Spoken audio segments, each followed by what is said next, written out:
Welcome to yet another Path of Exile video guide. This one is a bit off meta since it's a glacial hammer on a Slayer. Glacial hammer is one of the first skills you've probably had a chance to experiment with. It's a very simple melee strike, but a very effective one. It basically is an attack enhancement with a high chance to freeze, added cold damage, and increased strike range. This ability converts all of the weapon's physical damage to cold, making it very easy to assemble.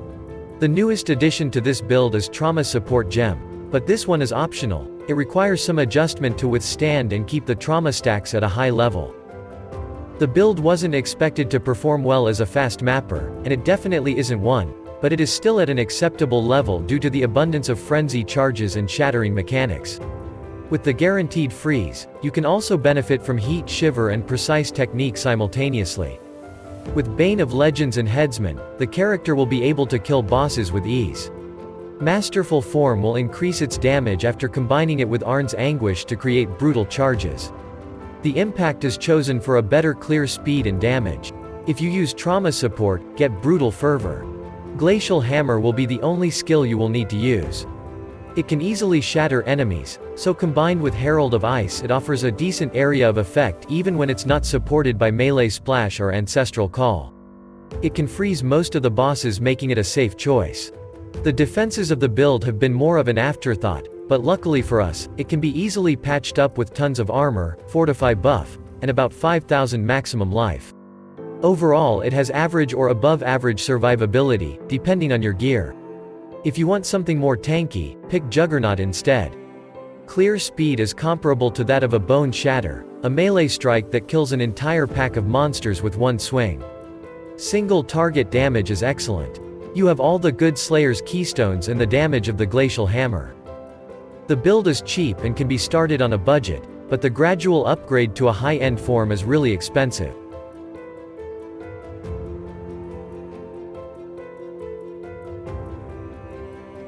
There are no mandatory uniques, but we do recommend wearing a Heat Shiver helmet, Yoke of Suffering amulet, and Frostbreath weapon. Especially at the start, these items will vastly improve your performance. There are many other unique items worth equipping if you already have your resistances sorted out. Heat Shiver adds 100% of cold damage as extra fire damage against frozen opponents, and you're guaranteed to freeze every third attack, so it simply doubles your damage. It's the best option. Frostbreath is a weapon that deals double damage at all times. It's quite good and definitely cheap. It has very low base damage, so you will need to add some of it via Trauma, Ice Bite, or added cold damage support gems. Replica Ferul's Fur is the armor you should definitely own, for it generates you the endurance charges. The maximum amount of them is equal to the frenzy ones thanks to the Masterful Form. The Brass Dome, it's a lot of maximum elemental resistances, armor, and protection against critical strikes. Excellent defensive option. Darkray Vectors grant you an extra frenzy charge and some other very useful bonuses based on the number of your active frenzy charges. A great option for increased mobility. Kaom Spirit Gloves are used to gain rage, but only if you have a high life regeneration. You can acquire it from rare items. Arn's Anguish transforms your endurance charges into brutal charges so that you're very likely to deal triple damage with hits. Triple damage overrides double damage, so it's kinda wasteful to use it with Frostbreath. Yule Nettle's Vow is an amulet that grants you the 7th socket, and for a build like this, it would be extremely beneficial. Yoke of Suffering. With this amulet and Heat Shiver on, you will shock, freeze, and ignite, which would make your enemies take 15% increased damage. Shock is a nice addition to a build to deal more damage. On top of that, the amulet grants some resistances. You can use Unnatural Instinct Jewel. The best place to put it is near the center of the skill tree. It will grant you a lot of various effects such as resistances, damage, and movement speed. Lethal Pride can be used to gain an additional strength and some suitable modifiers as you put it near Savagery and Vigor. Intuitive Leap can be put near Fervor to allocate a few useful notables in the radius. Pick Herbalism, Fervor, Acuity, and Survivalist for better performance. On your Watcher's Eye, seek Cold Penetration or added cold damage with Hatred. These are the best offensive mods you can find. For defensive aura modifiers, look for the determination ones. You're using an attack that converts all of its physical damage to cold. The most efficient way to increase your DPS is to look for added cold or physical damage to attacks.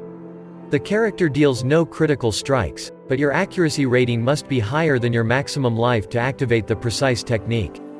You will have to look for it on a helmet, gloves, jewels, and jewelry.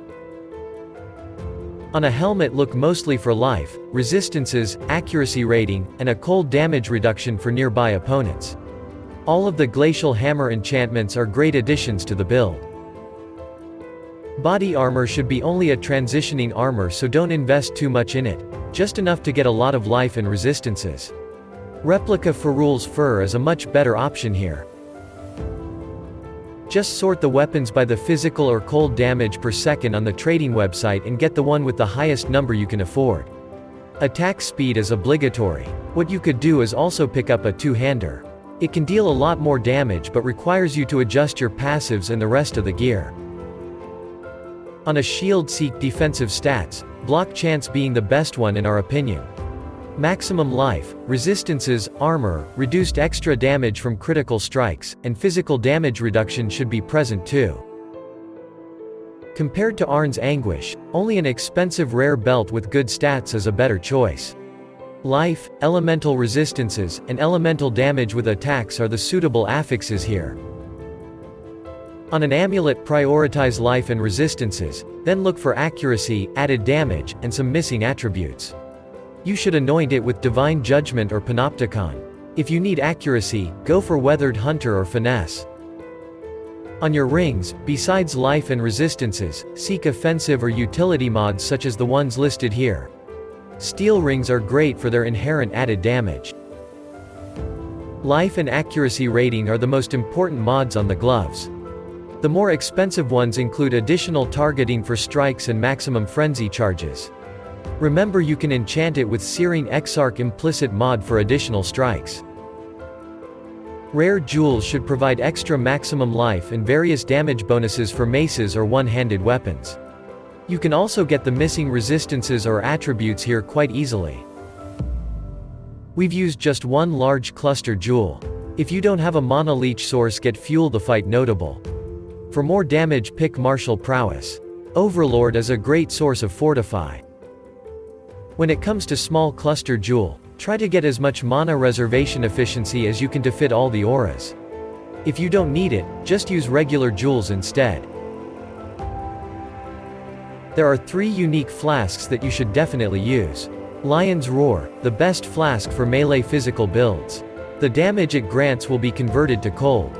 Taste of Hate. It adds a lot of cold damage to your attack, which is sourced from your physical damage. Another flask to use is Atziri's Promise. It grants chaos resistance, life leech, and extra chaos damage from your physical and elemental damage. For the magic flasks, we recommend using Life Flask with instant life on use, and Quicksilver Flask with random ailment removal for better mobility.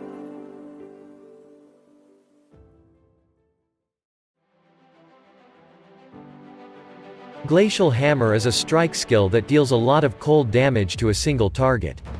Every third attack freezes enemies and deals more damage. Link it with elemental damage with attacks and Ruthless, that's for sure. If you're using Heat Shiver, add to that Trinity support, you can easily generate resonance. If not, go for Hypothermia support. With multi-strike support, your strike is repeated with increased attack speed. You can also switch to Trauma support instead of it. It adds cold damage after each hit. Very good if you're using Frost Breath. This weapon has low base damage.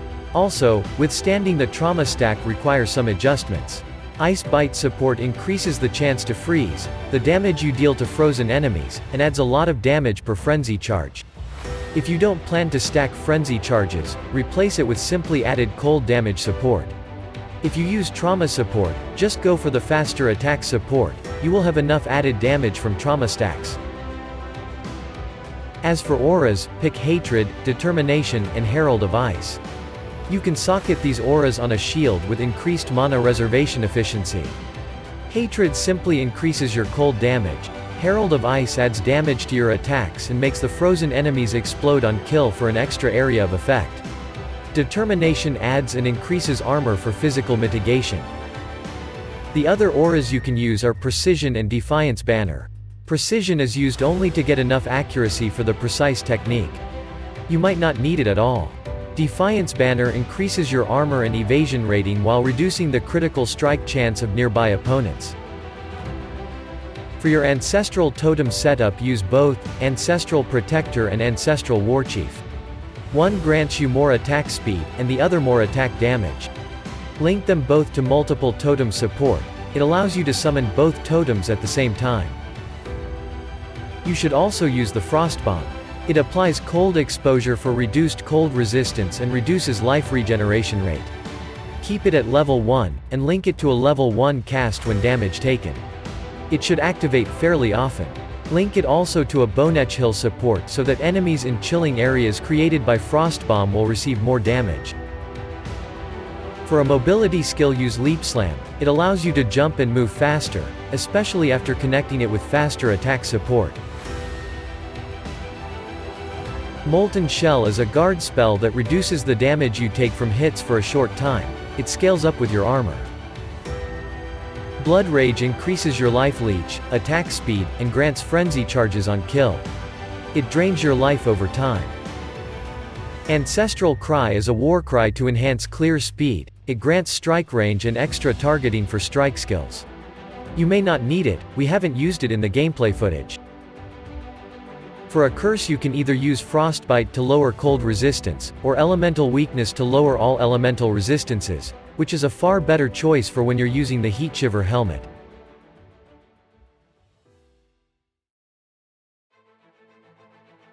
In Act 2, given the choice, you should kill all 3 bandits and talk to Aramir for the 2 additional skill points.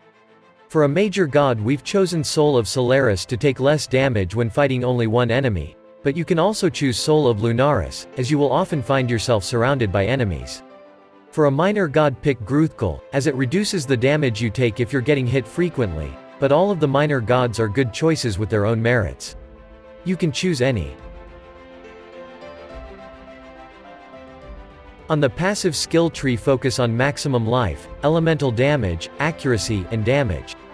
Pick up nodes in the Fortify and Reservation clusters. For keystones, choose Precise Technique, Unwavering Stance, and Iron Reflexes. If you use a Warcry, Call to Arms.